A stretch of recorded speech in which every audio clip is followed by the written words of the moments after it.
Hi everyone, welcome to the Knitting Turnpike.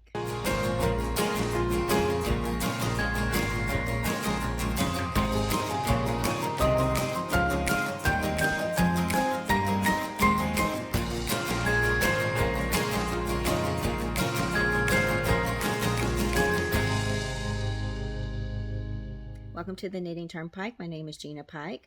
I'm going to be doing a stitch tutorial for you today. This will be nice and short and simple. Alright, this is called the 7 and 3 stitch.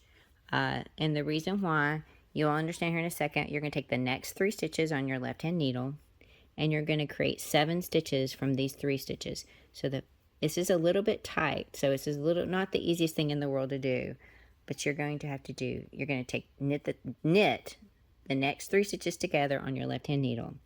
So you knit them together like that.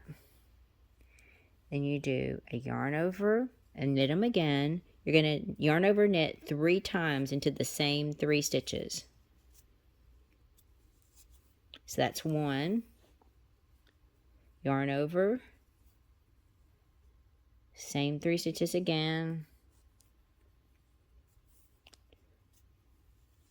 2, yarn over, same 3 stitches again,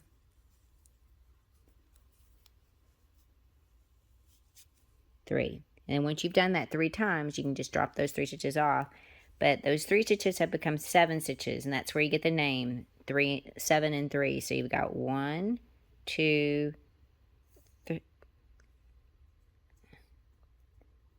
Hold on, you got 1, 2, 3, 4, 5, 6, 7.